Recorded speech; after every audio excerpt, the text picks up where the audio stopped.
I already just typed in chat. I'm not typing in chat again. I don't know if I have any stories that I've never told before. At least ones that I want to tell publicly, you know what I mean? Like, over the years, I've done so much content and told so many stories from my past and everything that I don't know if there's, you know, anything I could think of that I could come up with that, unless I made one up on the fly. You want me to make up a story? So, a work of fiction rather than a real story. Oh, Sky Jogger, I wouldn't grill meats because I don't have a grill. I've lived here for 12 years.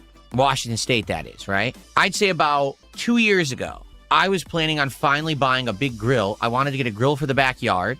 You know, a lot of stuff you can grill out there. You know, not just, you know, burgers and hot dogs, but you can grill chicken, you can grill turkey, you can grill all kinds of stuff out there. Fish, shrimp. So I totally was going to get one. 100%. My wife and I talked about it. We're like, this makes sense. Let's do it. They outlawed it here in Washington State. I'm not even kidding. I'll actually read it to you right here because I actually saved the email that I was sent about it. You ready for this? This was as of March 2024.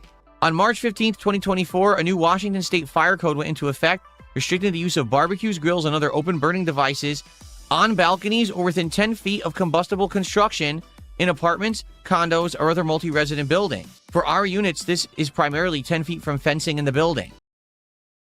We can't have a grill anymore. It was outlawed.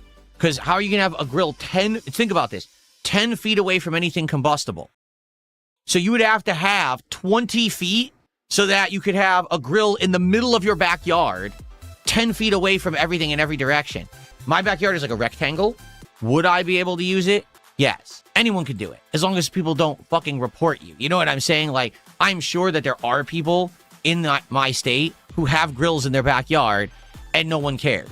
I mean, just a few years ago, I had the tire stolen off of my car in the mall parking lot, and the police never showed up to investigate it because they couldn't be bothered. That's the state of Washington State. So what's important is that we outlaw grills in your backyard. That's where really the focus should lie.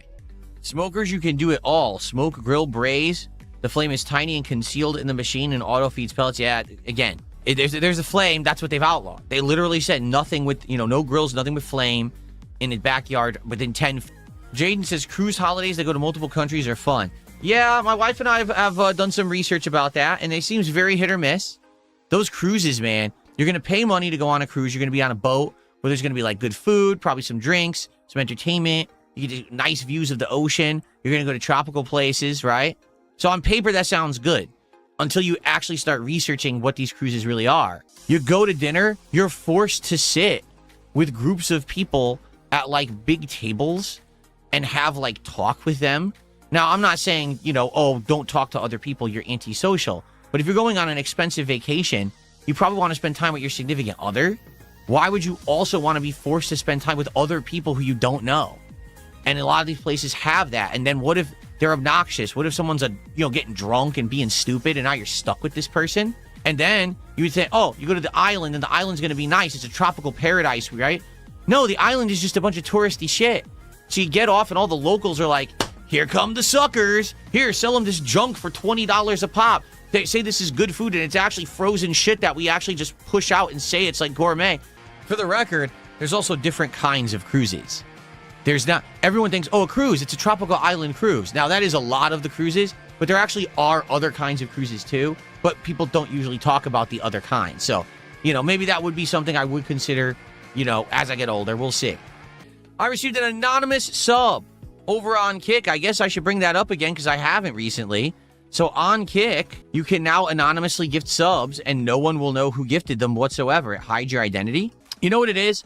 I think people who thrill seek are people who honestly just have easy lives. Does that make sense? Like if you're someone who your whole life you skated through, you didn't have much worries, not much strife, not much difficulty, not much going on. You had no health scares or issues. You had no money issues.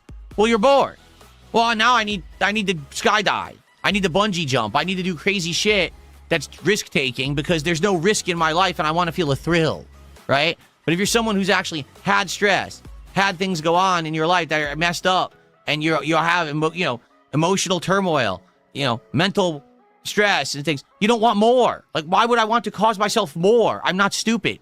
That's correct. And do you see my point? Sure, you can, says, statistically speaking, driving a car is riskier than skydiving or bungee jumping. You drive to get places because you need to do things you can't just sit at home all day doing. You have to go places to physically live.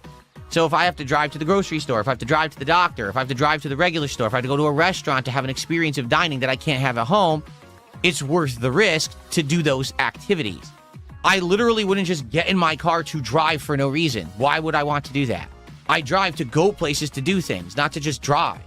Someone tipped $1.50, says, did you have a difficult life? In what ways? Not a conversation for the morning show that's about to end. If you had asked me that maybe earlier on, I would have answered, but we're about to play Sorrows. Perhaps you should ask those questions in a timely manner. Now you're just going to have to wait, and I'm going to keep your $1.50.